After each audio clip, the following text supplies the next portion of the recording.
We're joined by Dave Annis. Dave Annis was a teacher at the London Board of Education, Thames Valley District School Board, London, Ontario, for 25 years, 5 years as a vice principal, and he is or was the candidate for the People's Party of Canada in the riding of London Centre. Hi, Dave. Good morning. Now, was that right? Are you still the candidate for the PPC or candidate of Yes, record? yes. Okay, good. Thank you for putting your name forward. Welcome. Now that you're retired as a teacher, I was a school trustee in that board, London Board, Thames Valley District School Board. So I think we're on a common ground here as far as fundamentals go.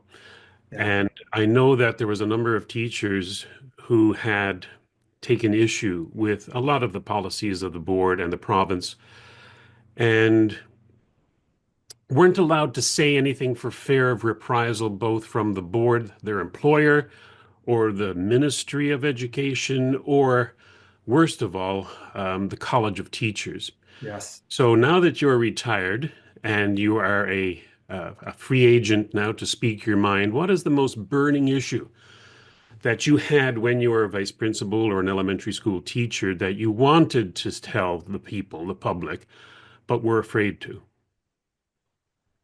Well, there are two really. One was safety and physical safety.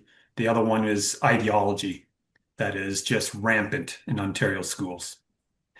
And I would say that the vast majority of teachers that I talked to didn't agree with the ideology, or they would agree to it a little bit, but not the whole slate. However, they're muzzled. They have the golden handcuffs, so to speak, because it's a well-paying job, good pension, time off, and it is a very hard job. It's a rewarding job, and there are some amazing teachers out there. But just like in every profession, there's some that are amazing, some are good, many that are average, and then there's some that are really bad. So teaching's no different. So What is these the people ideology you're talking about? I'm talking about diversity, equity, and inclusion, as well as the uh, the parts of it that the indigenous push right now. That is the noble savage idea that these people were immaculate and couldn't do any wrong. And as individuals, they're great, just like any other group would be. But the problem is they're looking at them as groups and they're not looking at them as individuals. And that's what identity politics really comes down to is, and well, our common friend Bob Metz would say that that's a oxymoron that you can't have identity politics. They don't meld together. They're individuals. And you have to look at the individual because you can't tar a whole group with one brush because they're not the same. Yet our board and our Ministry of Education in the province is doing that, giving special rights to special groups and creating resentment and the opposite effect of what they're hoping to create. Hmm. I would, can we just label all of this ideology as either left or woke? Since 2015, 2010, 2015, we've identified it as woke, but under the huge rubric of left ideology, which the current government, as a matter of fact, all past governments of the province of Ontario have ascribed to, especially under Doug Ford, an extreme socialist, an extreme woke premier, if you want to have my opinion. The name of his party is Progressive Conservative, emphasis on the word progressive. What they Yes. want to conserve is progressivism.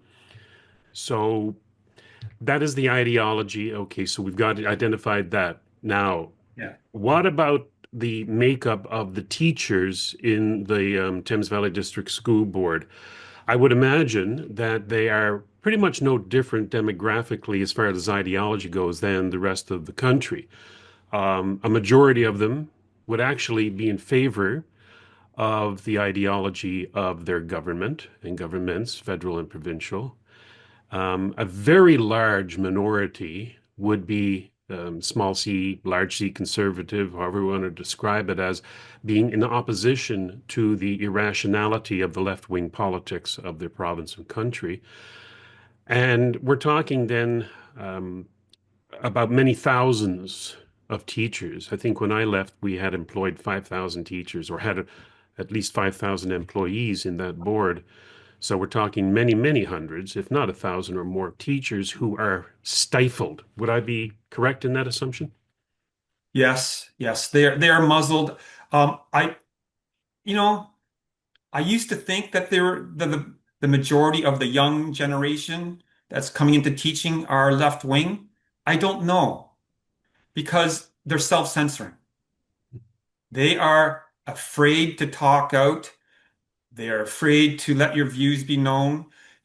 For example, when we had our monthly staff meetings and I was forced to give certain information from the board.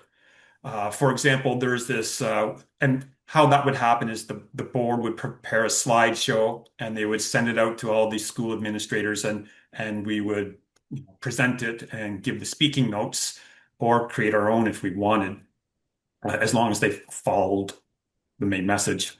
So we, this one time, I had to give a presentation that said that our system is systemically racist and that therefore we're racist as well.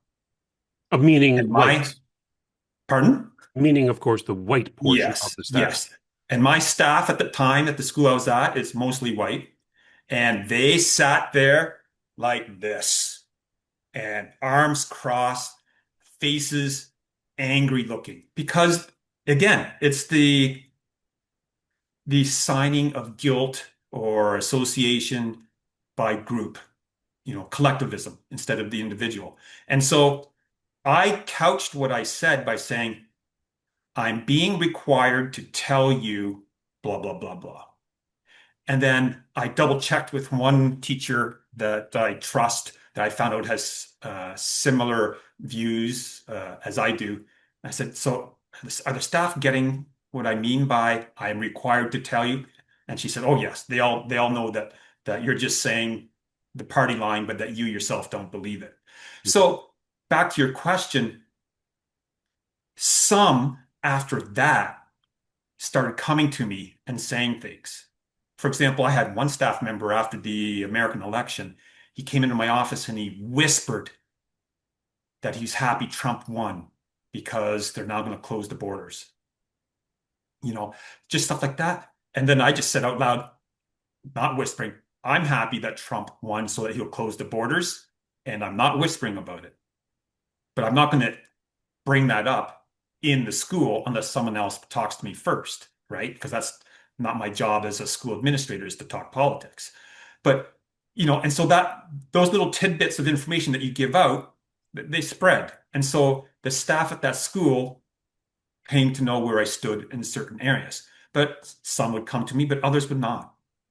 And as to the idea that the majority are, I think it really is by a demographic. The older teachers are less likely to embrace this left woke collectivism. It was the older ones because they've been in the profession long enough to see how it has deteriorated in education, but they're not willing to speak up about it. I had heard of other teachers would talk to the ones I would trust, and I would hear, oh, they have the same position as I do, but they wouldn't come to me because I was in a position of authority. So, and they're afraid of it getting out. And then the ultimate, like you said, of being reported to the College of Teachers, having your teaching license revoked. And on top of that, publicly shamed. Because what happens is the College of Teachers quarterly prints a magazine. And in it, they have what's called the blue pages. And if your name's in there, it's because you've been found guilty of some offense, some of it quite serious. We're talking a lot of it is sexual allegations, sexual misconduct, things like that. But also something as simple as not following the school board's diversity, equity, and inclusion practices, right? and then it gives a blurb about it, but it only gives one side. And so it's humiliating. And so people are terrified. They will not come forward. So And yeah, no, the but College of Teachers came into being, I believe, in 1997. I was actually on CFPL TV London debating against the creation of that under Dalton McGuinty, I think it was 97. Yeah, probably yes, around there. I believe so. Yeah, and although teachers have always been regulated, they had the normal schools going back as far as you can count. There was always some sort of oversight, either by the ministry or normal schools or individual colleges. But to have this overarching mouthpiece for the left-wing government ideology, as called the Teachers of College, where you have to pay dues to this guild and do their bidding as another boss or risk either fines or termination, to me is so repulsive that I don't know how anybody can live and work under such restraint. It is as bad as the unions. Yeah. And to have that fair over your head, you have the teachers' college, you have the ministry, you have the trustees and the board. Well, not so much the trustees; they're a bunch of lame ducks, and currently under supervision, they're suspended. We can get into that if you like, because that goes into DEI as well. You just recently sent me an email about the cost of the DEI team at the TVDSP, Thames Valley District School Board, and over $600,000, I think you quoted. And Yes. the Board of Trustees, the school board itself, is now, as of April of last year, 25, suspended under supervision by the ministry. In other words, there technically is no trustee on the school board at all. They've been set aside. They're not even getting paid because of financial irregularities, including a $40,000 retreat in Toronto by the Mucky Mucks in the board. And yet here we have this $600,000 plus DEI team, and they're suspending the board for a $40,000, which was the trigger event. Do you want to speak to that a bit? I mean, we can come back to all of these things. This is such a mess that it is a Yeah. bit of an octopus. But let's deal with this first. Do you think that supervision of the board was justified given their expenditures on stuff and nonsense like DEI?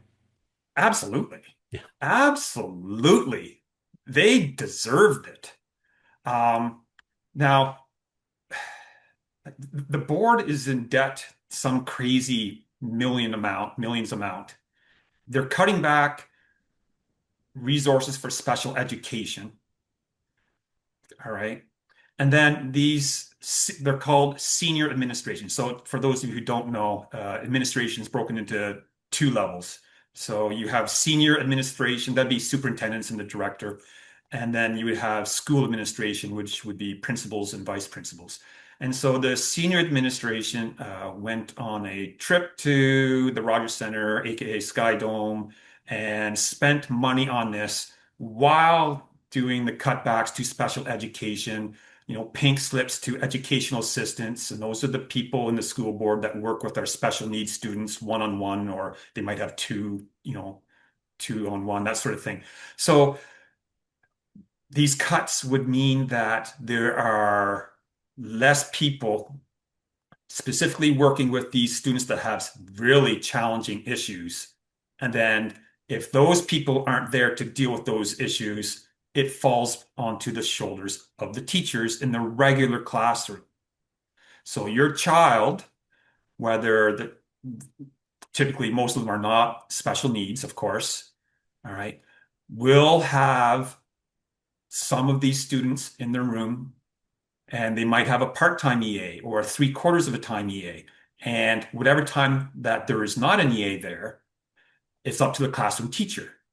And so when these kids leave or walk around the room and start going through people's lunch boxes or taking their stuff, it's the classroom teacher has to deal with it. So how does the classroom teacher deal with the student who just leaves the room and takes off? Because she can't leave the class, so she buzzes the office. And so if the school has a vice principal, it's typically a vice principal who deals with it. or what they call an LST, which is a learning support teacher. So that's someone that whose job deals with special education students in the school.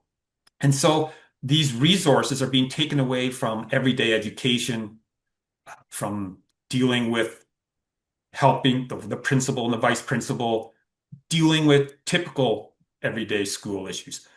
So some might argue, though, well, this is part of the job. This is what you need to do. And that is true. However, due to these cuts, more and more of that's falling on the shoulders of these classroom teachers, LSTs, vice principals, principals, and that gives them less time to do their job. And so that has consequences. So they're And taking the money away from the critical um, purpose of the school, which is to educate children and to provide for their educational needs, especially the special ed students, the autistic students, mhm, or students who have other learning disabilities. They're taking that money and they're putting it towards the implementation of the mandated provincial government policy of DEI towards junkets to Toronto, perhaps elsewhere. And there is a mismatch between the trustees' responsibility to protect the education of the students in a fiscally responsible way. So, yes, kudos to the Doug Ford government and the Minister of Education for putting them under supervision, taking them out of the picture. And they're not the only board, by the way. I think there's like 6 or 7 other boards that are under supervision in Ontario at this moment, which speaks a lot to the quality of the trustees that people are hiring or voting for these days. So this is egregious. This is the yeah, simplest thing in the world. I was a trustee for like 6 years, and a budget would come towards me. And you would read it. You couldn't read the whole thing every word because it was quite massive. You're talking $1 billion budget at the time. It's probably more than that now. But I never voted for a budget. I always voted against every single budget because I could always find waste, including, for example, and I don't want to take up your time, but this is an example of what you're talking about. At one budget, they wanted $100,000 to renovate the chairperson's office, which, if you've ever been there, is just an office with a secretary in an anteroom. $100,000 at that time, it would probably be in the late 90s. You could buy a house for $100,000. Not a small house, but a house. And they want to. So would I support that budget? No, I'm not going to support that budget. Windows were broken at Masonville School. Would I support the budget spending money elsewhere until those windows were fixed? No. And yet every single trustee would vote for such budgets, except for me. But I'm a weird duck. So yeah. that's just a bit of a background and to let you know that this is not just today. This has been going on forever. Yeah. And Robert, so to be fair to these trustees, they see special education budget with X amount of dollars, and it might even be subdivided into certain sections, but it doesn't mean anything to them because they don't know what's going on and they can't. And that's the problem with the system we have. This is the problem of centralization. This is the problem of thinking that trustees, or frankly, a superintendent, of special education actually knows enough to make a decision to run this stuff. How can they possibly know this? No human could. And this is why the centralization system for education does not work. And so I'm going to say something that's going to be surprising to most people. That's someone who worked in the public board for 30 years. And it's something that I would never have said as a teacher until near the 20th year when I started opening my eyes in economically, and is that I believe that the vast majority of education should be privatized because the waste is stunning, and through no help of there's no fault of their own, these people can't do it. These trustees are not going to be able to do it. Now they should know the egregious stuff like saying money to go to to the Rogers Center to have a retreat and discuss like that's easy. But how to run spec ed? I'm going to give you an example, another example of waste. So when I first became a vice principal, I was zero point 0.8 vice principal, zero point 0.2 LST. So I'd never been an LST before. So this was a steep learning curve. The school had two developmental centers. So two classrooms, sorry, one developmental center with two developmental classrooms in it. And so a developmental classroom has 8 to 12 students in it, depending on the students. All right. A teacher and two EAs in each classroom. And so we got a new student. And so the student gets assessed by an occupational therapist of what their needs are and what sort of items would be of benefit for this student. And then that list is given to the LST, so in this case, me, and we order it. And so I got this long list of items and it totaled over $30,000. So I was like, oh, wow. I went over to my principal and so I asked him, so which one do we order? And he says, all of it. I'm like, what? All of it? Yep. But our budget, this will destroy our budget because it's not coming out of the school budget. And so the point of it was, so I ordered it all. That child used 3 of those items, destroyed over half of them, and the others collected dust. And I talked to the teachers, to the educational assistants, and they said, yes, this is common. Because I was new to the spec ed part of the board at that time. They said, yeah, unfortunately, this is common. This is what happens. But why does it happen? It happens because it's not their money. It's your money. It's my money. It's every taxpayer's money with no voice in how to spend that. Well, that's a common occurrence in any bureaucracy is that if you're given a budget, you use it. You use your budget. Otherwise, you'll be reduced Yeah. in the following years. Mhm. So, yeah, that's common. I understand that. Let's get into the gender identity thing because you told me on the phone there a couple of days ago something horrific. We've heard it in other jurisdictions, of course, typically in the United States, United Kingdom, where if a student has gender dysphoria, the latest fad, if you ask me, and they want to identify as something that they are not, defying reason and logic. You're not allowed to tell the parent as a teacher. You're to use that person's preferred third person pronoun, and you're not allowed to tell the parent in a parent teachers meeting or even over a phone call that this is going on, even though you're acting in loco parentis in the place of the parent. This should be a common channel of communication between you and the parent, but you're forbidden. Talk to me about that. That is correct. So when a child decides to question their sexual identity, every single employee in the Thames Valley District School Board must affirm whatever it is that student is now saying. They must affirm. Whether it's the teacher, secretary, custodian, vice principal, principal, social worker, psychologist, every single one. Okay.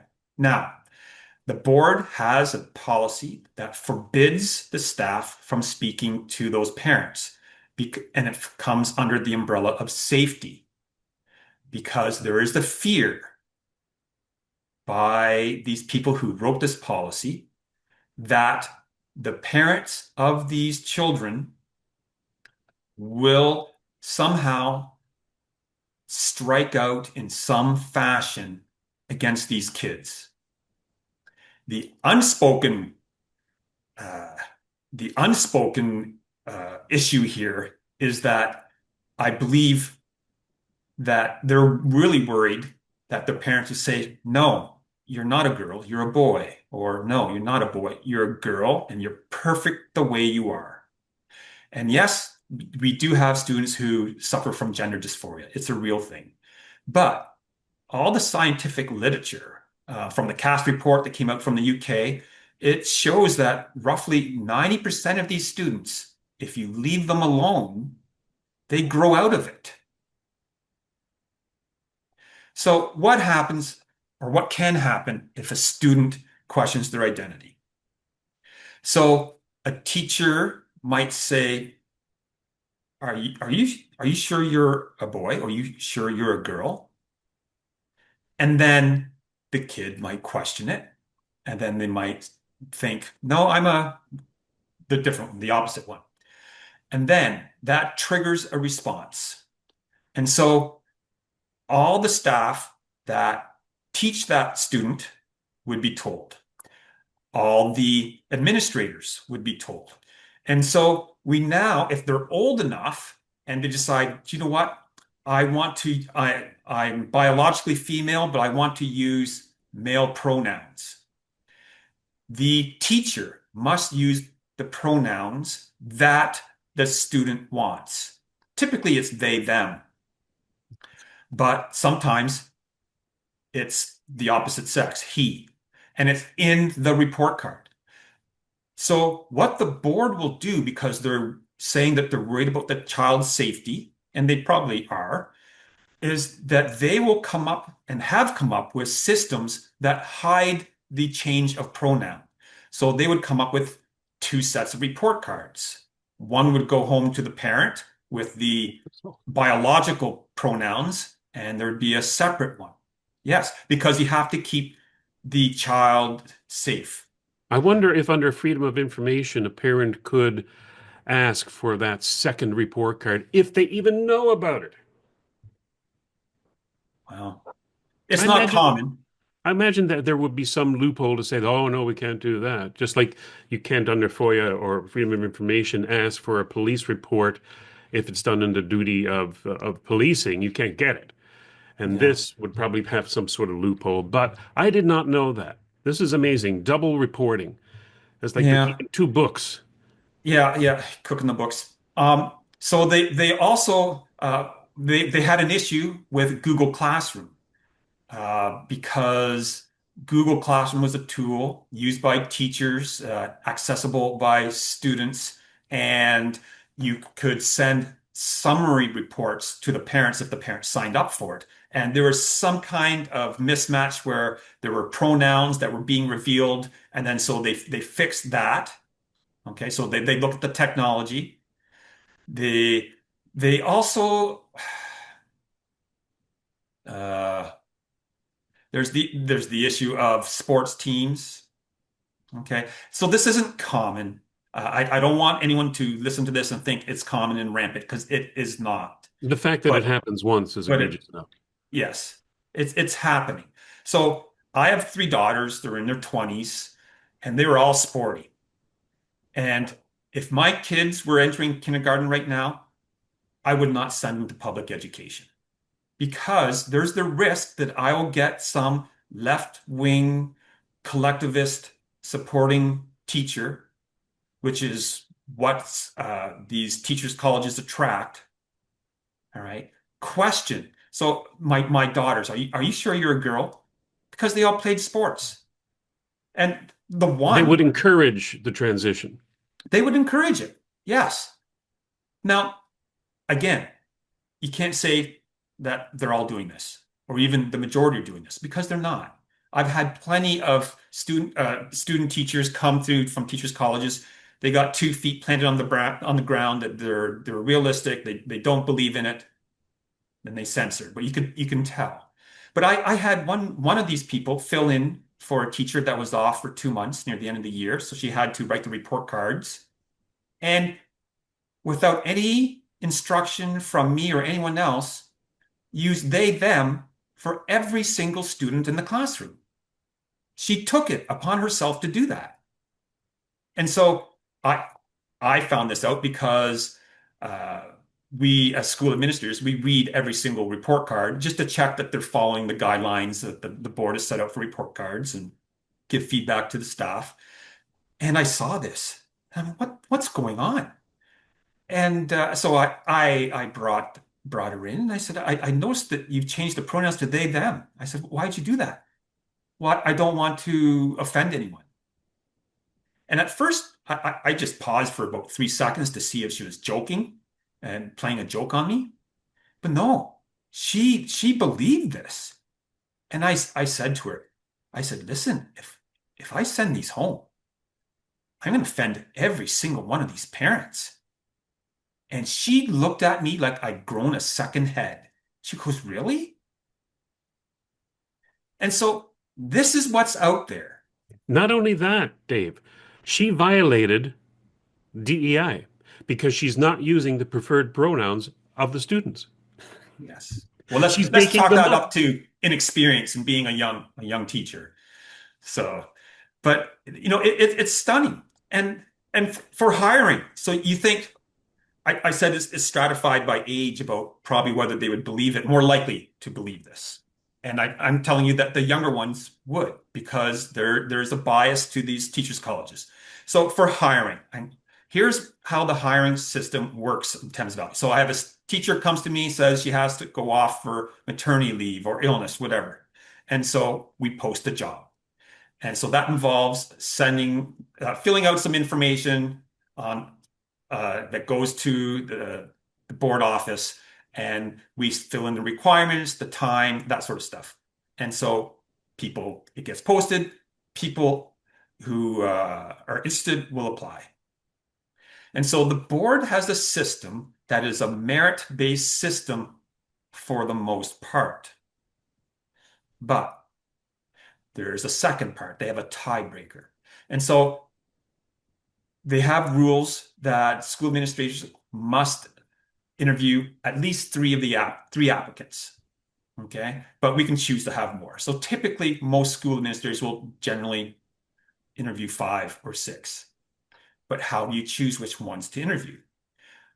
So there's a ranking system, a point system that when I was there was a score out of 10.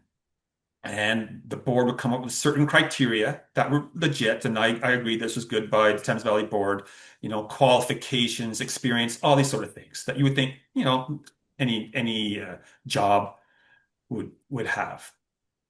But then there's the question about what about the tiebreaker? So if I am going to interview 5 applicants and 4 of them are 10 out of 10, but 2 of them are 9 out of 10. So the 4 10s, I'm interviewing them, but I'm left with the two nines. How do I choose? Well, the board has a tie-breaking system, and we are required by board policy to interview the candidate that is self-identified as marginalized. Okay. So how do I know that they self-identified? Well, they have a little red asterisk beside their name. Okay. And I have to have a certain number of marginalized applicants that I interview. And if I don't, and there are some that is identified, then I have to interview them regardless of score. So what does marginalized mean?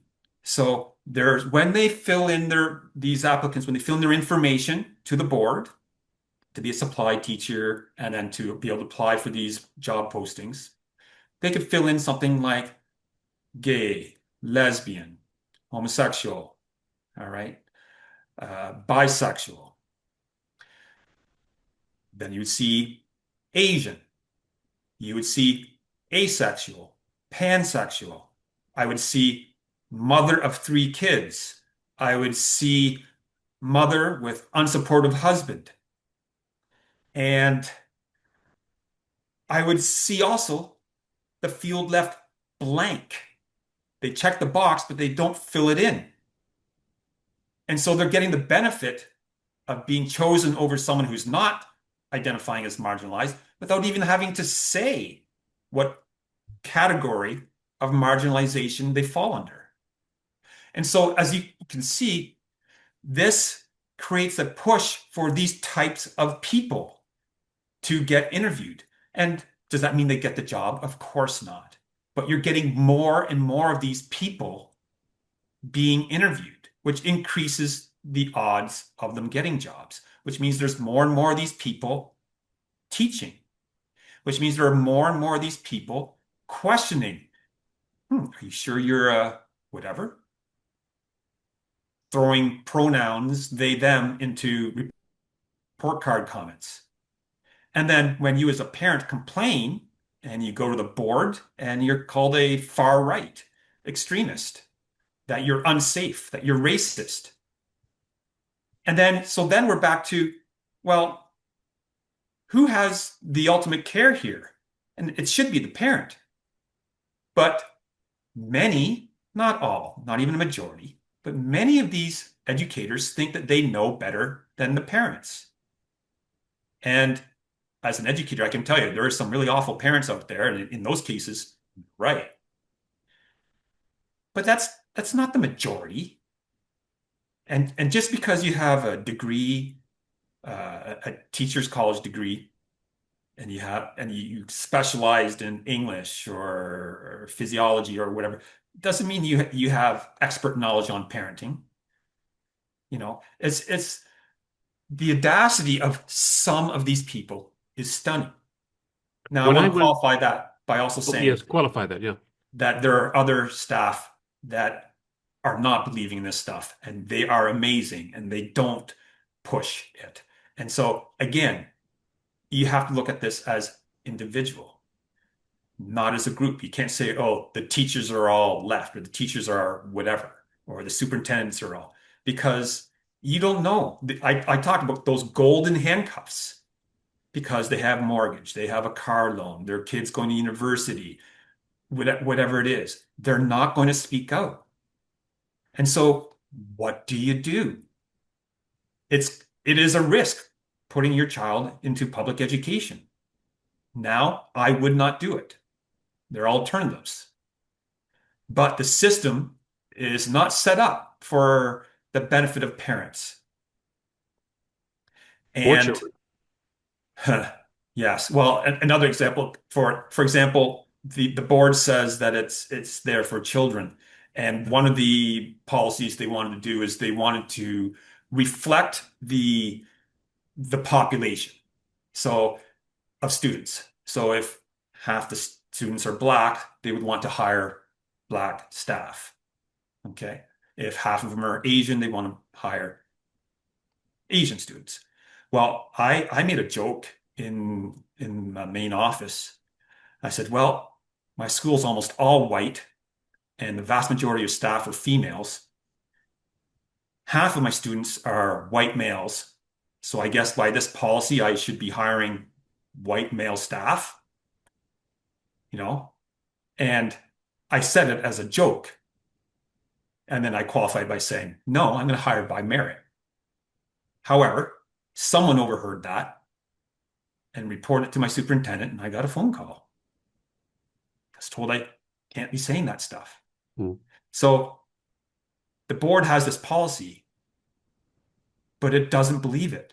I have been in perhaps every single school in the City of London and a lot of the surrounding area, every single one of them. And I made it a point when I would walk into the lobby of the school to look at the staff photo.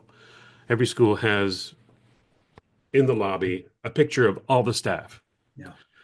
And you're struck immediately by the fact that probably no more than 20% are male. Some schools have probably a 90% women, 10% male mix. And so, to your point, of course, they do not believe in mirroring the demographics of society. That is a lie. They are simply mirroring a left-wing ideology of woke and racism and sexism and division. That is their mirror Yeah. that they It's hold up to. oppressor, oppressed. And since the male's Pure been seen, Marxism. yeah, and since the male's been seen as the oppressor, you're not going to hire those males. Even though there's so much scientific literature out there saying that both sexes bring strengths to the table and that we should have both of them as much as possible, as much as we want those, or sorry, that those people want those jobs. I'll give you another example. So the OPC, so that stands for the Ontario Principals Council. I had a discussion with one person who works there, just down in Toronto, and there's a push for more female school administrators. Okay, and at one point it was mostly male. It's not now. It's the majority is female. And I said to the guy, but what's the goal here? Well, we should have 50% female because 50% of the population is female. And I said to him, well, I understand that, but do 50% of females want the position? I said, because that's what you should need to be going for. Yes, you should educate females about the pros and cons of this position and say, we'd love to see more females in it. Maybe it's something that will be right for you at some point in your life, but should also be doing it for males. Can't just, focus on one, but that's all there is. It's all female based right now. There isn't any push for boys in elementary schools. I mentioned None. this to you. Yeah, I mentioned this to you None. earlier on in our conversation that back in '97, as a trustee, I broke the confidentiality of an in-camera meeting when they said that their intention was to hire all female vice principals. I don't know how you got through that, but hiring all female vice principals. And of course, I asked them to clarify. I said, can you just say that again? I want to make sure that I get this right, that no male can advance beyond teacher. They would have to stay there, and only females will get into the vice principal pool, from which, of course, principals are chosen. So then eventually all principals will be female, from which, of course, superintendents are chosen from the principal pool. So eventually all superintendents will be female. In other words, every single person of responsibility and authority in the school system would be female. And they double down. Yes, was the answer. That is correct. That would be our policy. This was an administrator talking, not the trustees, who, by the way, just ate it up. They don't care. They're in that philosophy. So I broke confidentiality. I could not sit idly by and let the male teachers of London know that they stand zero chance, as you say, zero chance of ever becoming into a position of authority based on the divisive politics of the board. And of course, I got written up. I was censured publicly by the school board for doing that. I love that. That's great. I wear it as a badge of honor. And I've got a press clipping that would describe it. So maybe I'll post that somewhere someday. Yeah. Uh, Well, but how I became a that's the vice thing. How did you get principal, to be VP under that condition? They must have rescinded that. uh, there is a career ceiling for people on the right. Uh, that would some more conservative values, but I would say that, and you open your mouth about it. But to become a vice principal, it's it's a tough gig, and not a lot of people want it. That's how I got in. Hmm. If there'd been a lot of females applying, I doubt I would have gotten in. Well, that is you mentioned this briefly. They're saying that are females applying for these positions because perhaps females don't, as a group, as a collective, as a different species from men, don't want that role. They're much more happier to deal with the children in the classroom in a sort of parental, motherly type of environment. And I think there's a lot of truth to that, than to assume a role of authority, which is not for every woman. And there is a difference, vive la différence. Yeah. And much the same as entering into a profession of plumbing or welding or an oil rig worker. You're not going to find the women wanting to do these jobs. No. So while you have vice principals who the role of the vice principal, one of the primary roles is discipline. And a woman may not want to be in that position. So is that what you were getting at? Would you concur? Yeah. You see, in the role of vice principal and principal, you deal with a lot of confrontation. All the bad news comes your way. And so you have to make decisions. And so if you're someone that wants to please everyone and know you have two opposing sides, they often don't make decisions and you frustrate both sides. But with confrontation, so men are more disagreeable on average than women. So this is something that Jordan Peterson talks about with the big five personality traits, that on average, men are more disagreeable than women. So men are I more don't believe likely it. to, pardon? I don't believe it. The joke. Nicely done. Now, so when you have confrontation, uh, we were trained about having hard conversations.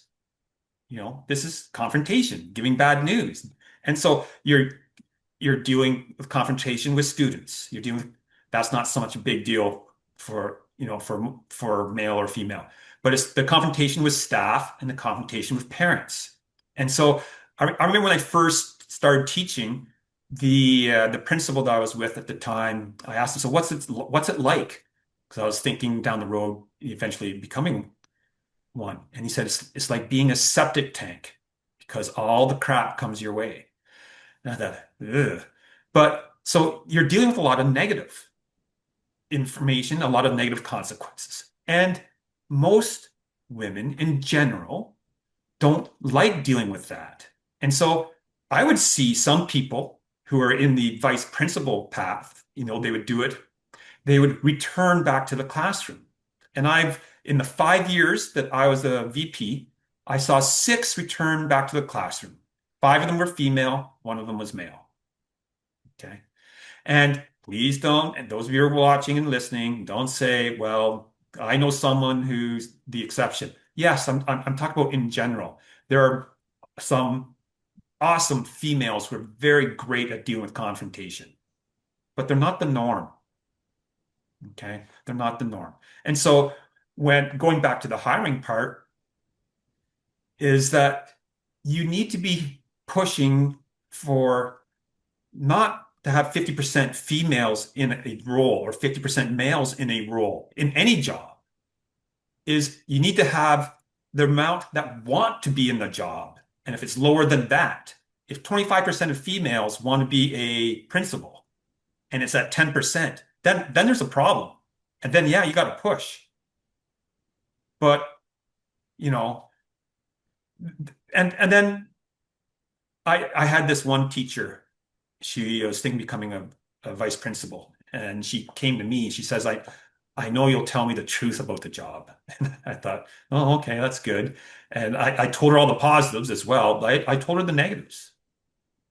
And then because when you first become a vice principal, you can go back to the classroom for up to 2 years. And so she was in a really tough situation and she ended up coming back to the classroom. And there were a lot of reasons why she came back and that she didn't have a good experience as a vice principal. But it's because of the system. Now, how do you fix it? Like I said, it needs to be privatized for the most part. I'm on the fence about whether students that have severe special education needs would do well in a privatized education system, whether they would get into good schools or things like that. I don't know. I'm on the fence. I'm open to hearing conversations about that, so I don't know. But for the rest, yes. And so those of you who are teachers out there who are throwing spaghetti at the screen, trying to hit me with it, uh, I know that those amazing teachers, those amazing school admin out there, you would actually do better in the private sector, running your own school or being at a private school than you are right now. And teachers are paid well. I think after 10 years with all their qualifications, it's around 110,000, I believe. So that's a good wage. 12 weeks off in a year, a decent pension, benefits are okay.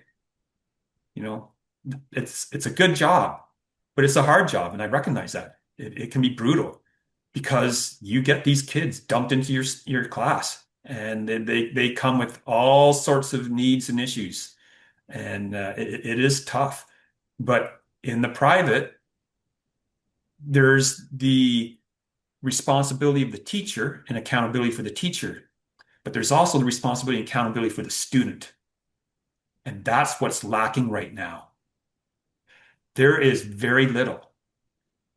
Every student passes, every student walks across the stage in grade 8, no matter what they've done, how little, how much.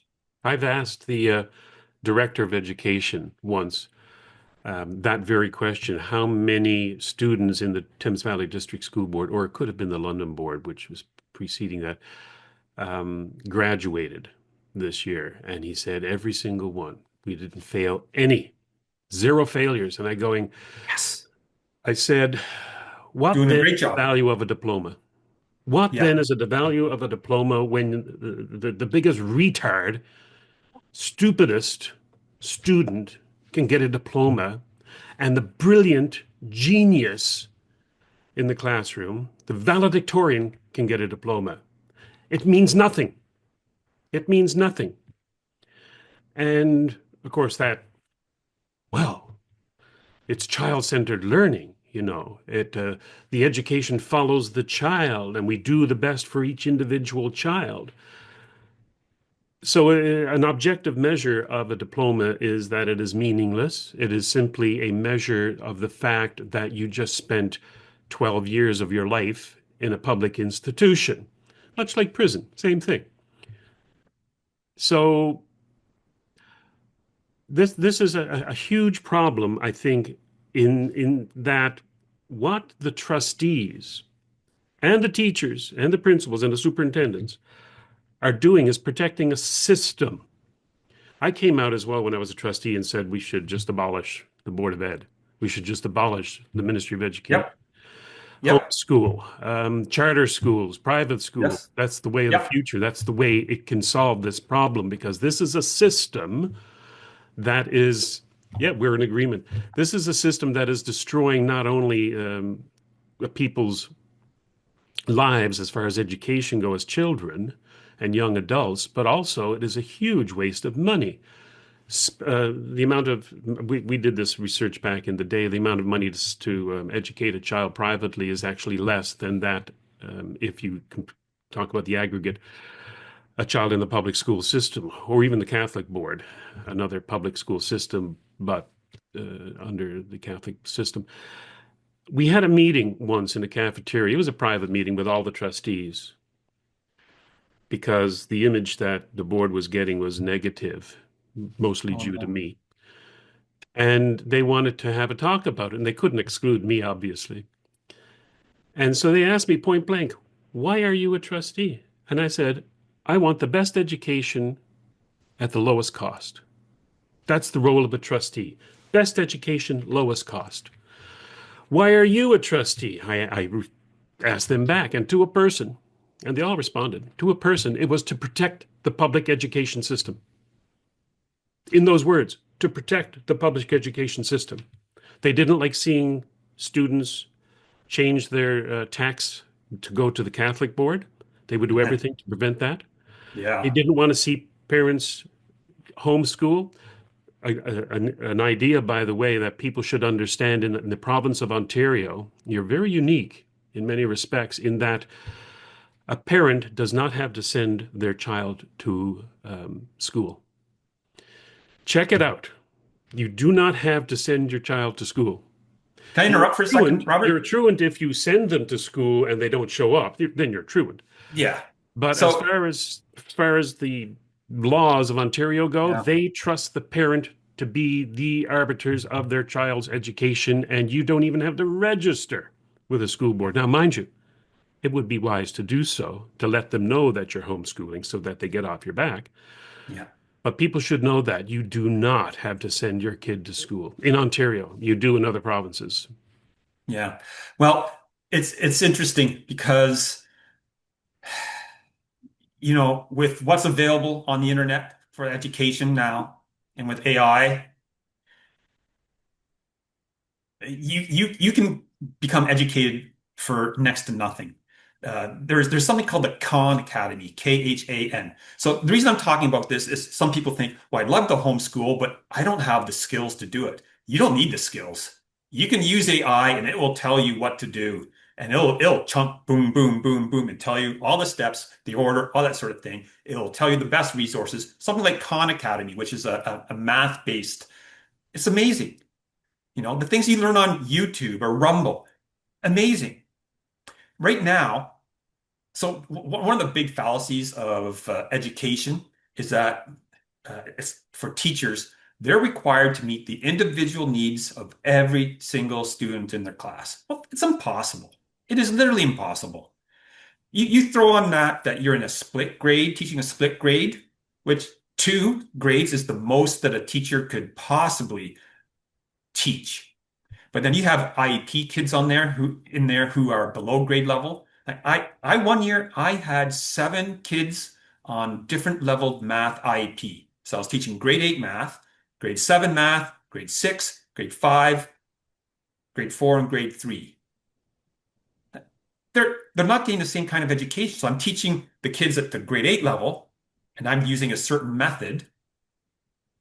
But the other kids are getting drill books, and I'm going over to check because it's literally impossible. And so the reason I'm bringing this up for those who are homeschooling is that right now they have programs that for reading and for math, and probably for writing too, although I haven't looked into that very much, but for reading and for math, definitely, where it starts answering or asking questions, the child answers it, and it figures out the child's level.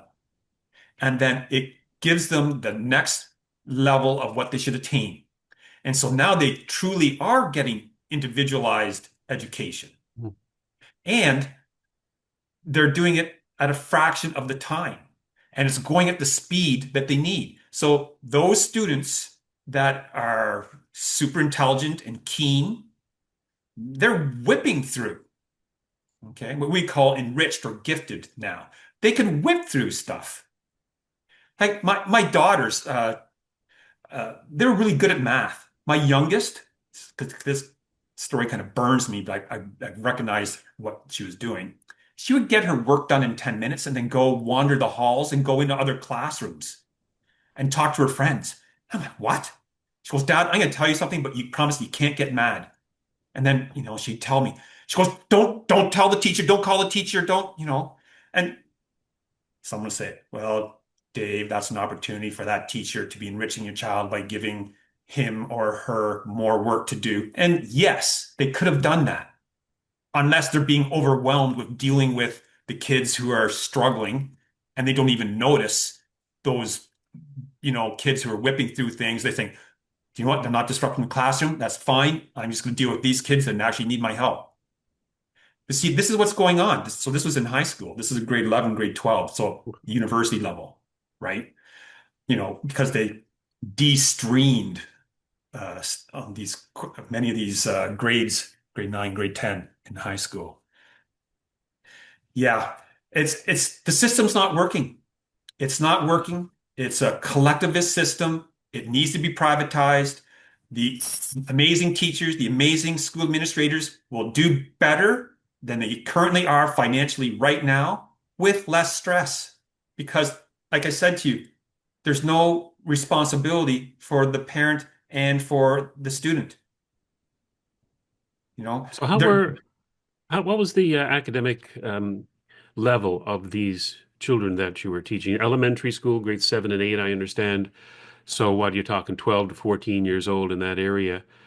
I got involved in education as a trustee because of my own children getting into the system. yeah. I sent them to Montessori first so they could learn how to read and write before I put them into the public school system. But it was because there was an OECD report of 17% of all Ontario high school graduates were illiterate. And I'm going, what's going on here? Why should I put my kids in such a system? So I investigated. I read a book called Why Johnny Can't Read by Rudolph Flesch, um, and investigated the pedagogical practices of Kenneth and Yetta Goodman in Arizona, how they develop things like whole language, look-say versus phonics. And Balanced that's literacy, hmm? balanced literacy.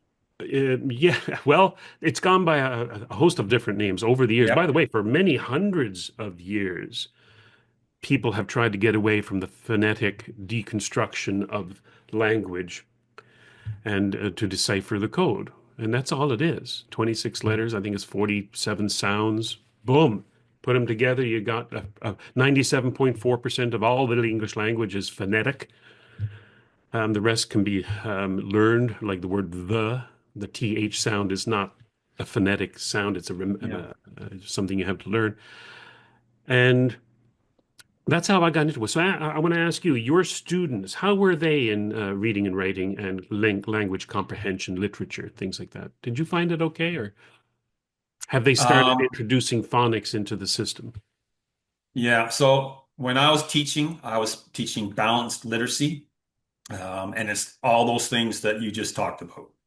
And so I would say that I had students who excelled despite it. I had students who learned to read despite it. There's a awesome podcast called Sold a Story, and it's all about the science of reading, how they knew that how kids read, and it's phonetic, and they should be using phonics, and how and it's based in the States, but it applies to every country that followed the States, which Canada did, and how the reading scores of these students drop down tremendously. But you have a certain percentage of students that they weren't connecting the dots on their own, that that they needed that explicit instruction.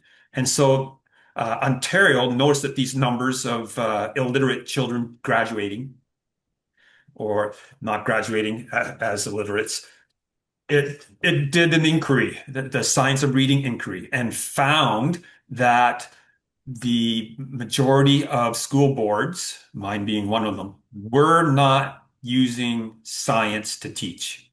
And so they forced those boards, Thames Valley included, to return back to it.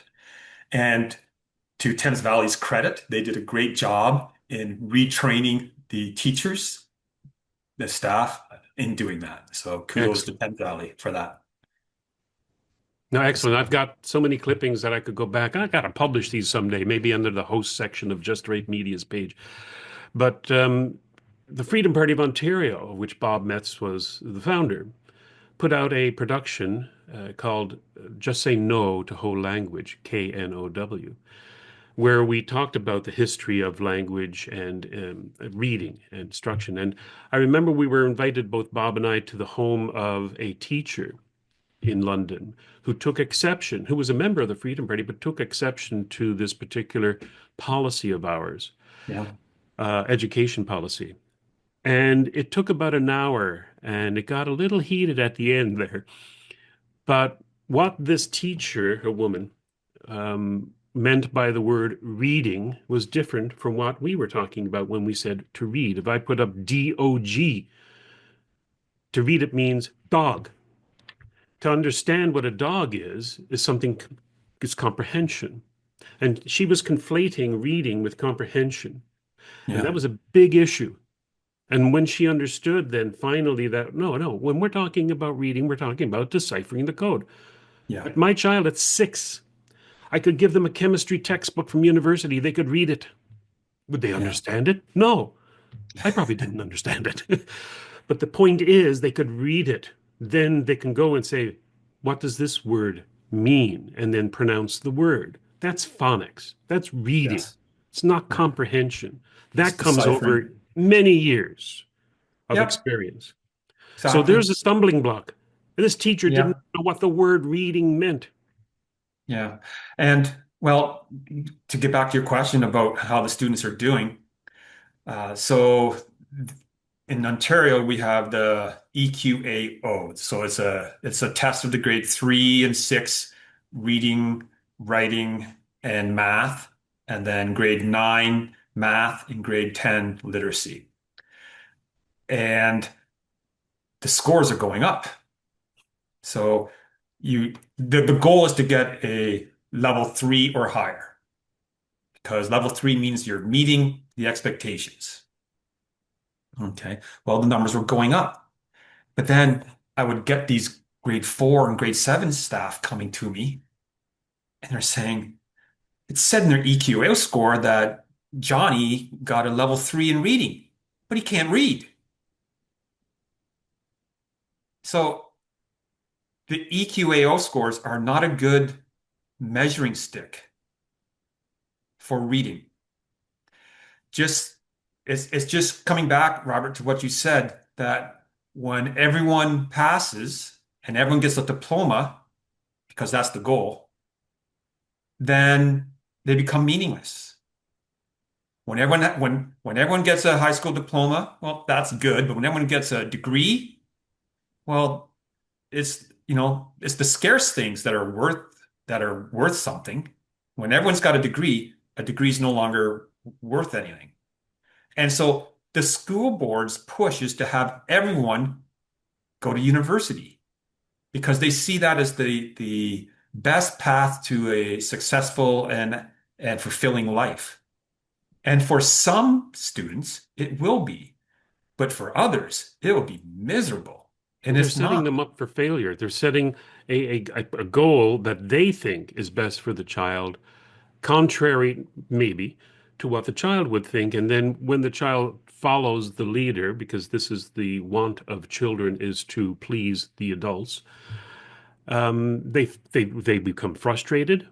They become angry Yeah, that they're not following their goal. Thank you very much. I wanted to become a fisherman. I wanted to be a welder.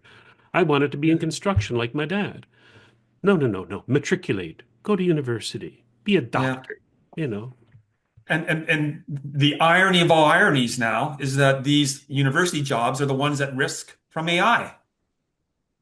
So, so what are you going to do now, school board? Right? Oh, now we're going to push trades again? Well, you better.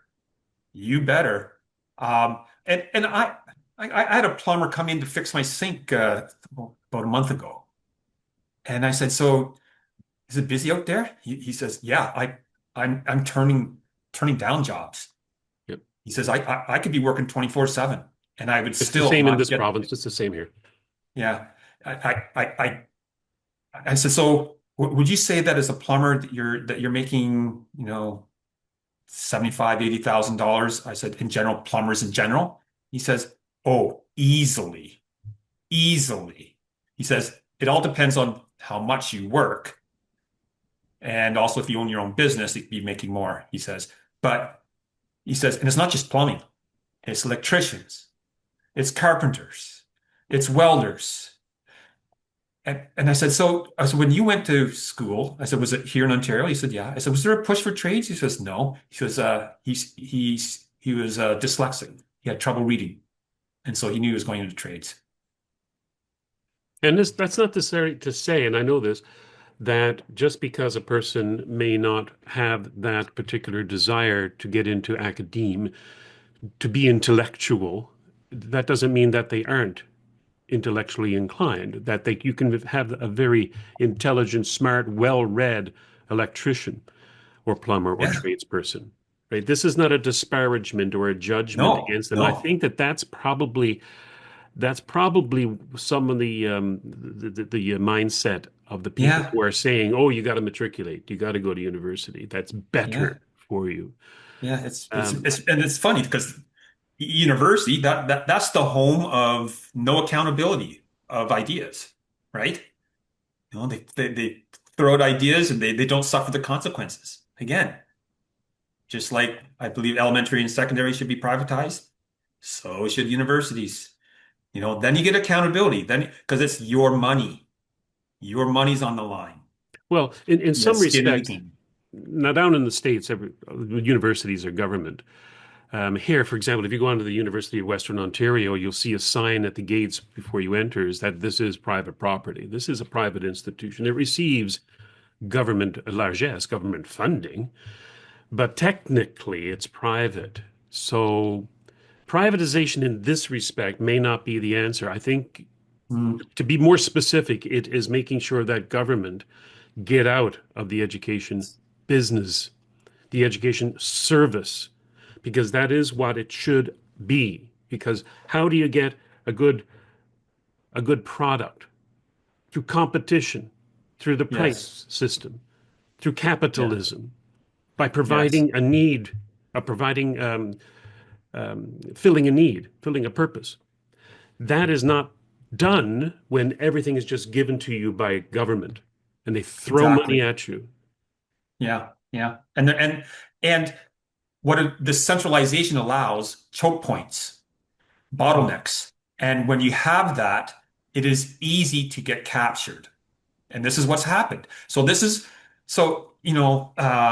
People ask me, is it true that we have pornography in elementary school libraries? And I say, I've pulled two out. And they say, well, how pornographic is it? I said, uh, stick figure pictures, you know, text that explicitly describes stuff. And they're looking at me and say, well, how did it get in there? And I said, didn't your librarian check it? No, no. There's so many books going to the library that the librarian doesn't have time to read them all. So it's centralized. So a committee approves the books. Someone on that committee, hopefully, I don't know, read them. Okay. And so the when I did so I had a parent come and tell me about it. And I went looking and there it was. And I opened it and I was flabbergasted. Showed the librarian. Her face went red. She didn't know about it, right? The vast majority of people don't want this in there. And as you said in our earlier conversation, if we put some heterosexual sex books in elementary school libraries, people would be up in arms. But it's because it's a special group. And whenever you have a special group with special rights, then and special privileges, then you start creating resentment and one group against the other, fighting for me, instead of individuals promoting individual rights. And so, yes, they're able to get it in there. And so, but the principal and I, we saw these. We found two in our library. Um, so hopefully, other principals and other schools yanked them. But it's up to the school administrator. But I wasn't going to leave that in there. And I didn't care what anyone said because I would just here. Let's show this to the parents and during your meeting because I've seen videos during trustee meetings that when people read from these books, they stop them saying that's not appropriate, but it's appropriate in the school, right? So there's the hypocrisy. It's I went two-faced. I went through all of this when I was a trustee again. I'm sorry to harken back to the before time, but this is what I know. Sex ed was big at the time, and they were bringing in this new curriculum of sex ed, and it was very controversial. Again, I was on TV, radio, newspapers talking about this because I was one of those people who were saying that this is inappropriate for the level that you want to discuss it with, prepubescent teens, Yeah. prepubescent Yep. grade school, early grade schools, kindergarten, grades one, two, three. And what you want to talk about there, I think, is best left to the parents or not spoken about in this institution. And of course, I got a lot of flack for it. Um, but this is going back 30 years now, 35, oh, 30 years. And the level of inappropriate material that was being taught to the children was disgusting to say the least, but this is a personal opinion. Um, but it was inappropriate at an age level. That's what I found. I mean, some of it, yeah, you could teach that. I mean, everybody has gone through sex ed, the mechanics, the dangers, things like that, the risks. That's fine. That's all well and good because these are factually based. As far as the what you say, the DEI and the alphabet army out Mafia. there, yeah, that's political, and that was being infused into the sex ed curriculum, and I protested. Yeah. And so this is going back, like I say, 30 years. That was the thin edge of Hmm. the wedge. I'm sure probably even before my time, it was being pushed as well. But now it has been, I would never be a trustee. I would be lynched by the administration. I would be lynched by the ministry. I would be fired as a trustee if I said what I believe now as a trustee. So, quite literally, I think some trustees in the province of Ontario have actually been removed from office for Yep. voicing Yeah, their. by other trustees. Yeah. So you need a majority of the trustees to back you in order to make the change. So, and getting back to the ideology and being captured. So, uh, for example, people think, oh, well, it's just health class. And I know the teachers just teach it at the end of the year when they whip through it. It's not just then. It is not just then. So what do I mean by that? Because they have to teach language for three period, minimum of two, but most likely three periods. So that's 120 minutes. Okay. So they are exposing children to all these different texts, and some of it has this stuff baked into it. And how's it getting in there? Well, it's because the textbooks that and other resources that teachers are allowed or recommended to use, unless they buy their own or find their own, are board approved. And so that means it has to follow the ideology that is approved by the board. And so you're not just getting it in the sex ed class. You'll be getting it, and maybe not as directly, but indirectly in the language classes. It'll be in your history books. It'll be in your geography books. Okay. It'll be in your science books that these kids are seeing. So, for example, the climate hysteria, like no one with two brain cells to rub together will deny that the climate's changing. Of course it is. Is it going up? Yes. Is it because of carbon? No. They've proven this with ice samples that from the air bubbles trapped in them, that the temperatures went up before the carbon went up. So it can't be the carbon causing temperature to go up, right? And so this is just one example of the climate ideology that is currently in schools, that's in language books and science books, and it's in geography books. And so you're getting bombarded. It's like death by a thousand cuts. And that's why whether it's the alphabet mafia pushing their agenda, or it's the climate, or it's the indigenous ways of knowing, you know, it's all being pushed in various avenues. Yeah. And Before our conversation, I was thinking about how I should approach this because education was so very much more a part of my life, and not just as a student, obviously, because I did graduate from university, but as a trustee. Politically, it is very important to me. And I was thinking, if we were to rate, and this could be different for every person and every parent, if you were to rate and give it a score based on hours, for example, of the following influences: the parents, your teachers in the schools, your religious figures, your friends, entertainment, those five areas. Rate them based on hours in a day over the, say, up to the age of 17, which is when you graduate from grade 12, hopefully, um, that a child is spent in those areas of influence. Schooling is right up there. Every yeah, day for 5 days a week until the summer, you're in front of a teacher. Let's say for 5 hours a day on average, because you got recess, you got lunch, and all yep, that stuff. 5 hours a day, every day, 5 days a week for years. Compare that to Hollywood, television, Netflix, radio, music. Hours every single day, 7 days a week for many, many children, almost all of them. Now, then compare that to how many hours you spend with your parents yeah, or your friends. Your friends, I would say that more people spend time with their friends than they do with their parents as they yeah. get older and older. When you're Teenage years. when you're a baby to the age of maybe 6, it's mainly your parents, of course. After that, man, the Marxists, to get political, have taken the education system, understanding that this is perhaps for many people the primary source of influence, and have usurped its original purpose of education and are using it as a tool to indoctrinate them into an ideology that many of their parents would not approve of and is antithetical to reason. Well, that's my rant.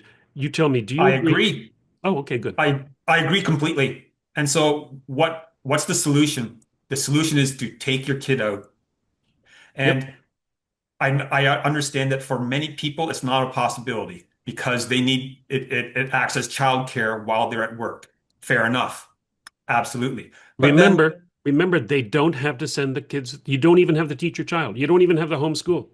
exactly. So although I recommend teaching them or getting someone to teach them. Of course. So find those other disaffected parents and make an education commune. You know, there's so many homeschool resources on the internet. So many.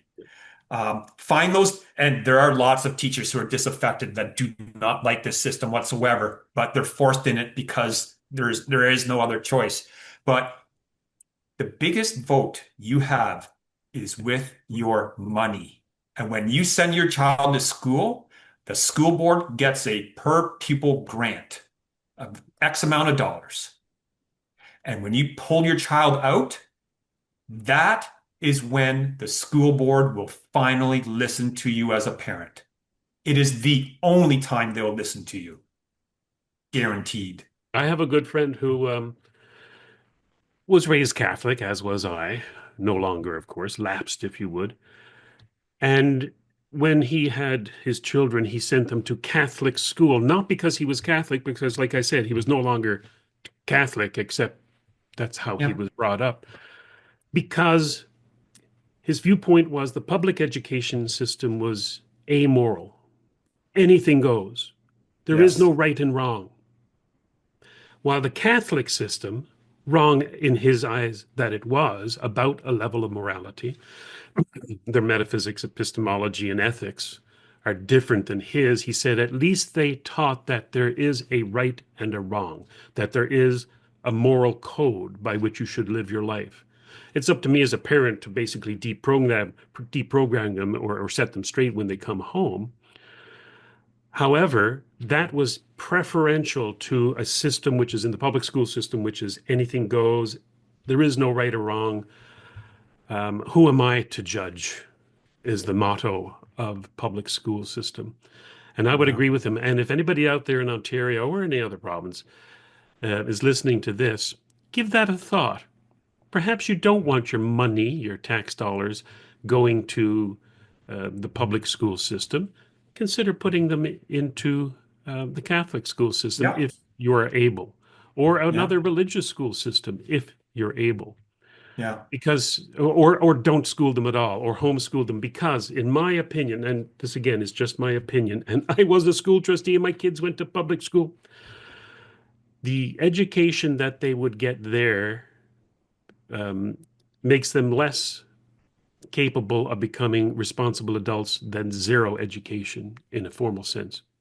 Yeah. Let me clarify that. If they did not go to any school whatsoever, but maybe had a bit of encouragement from a parent to do this, read that, find out this, that child will be better educated than if you graduated.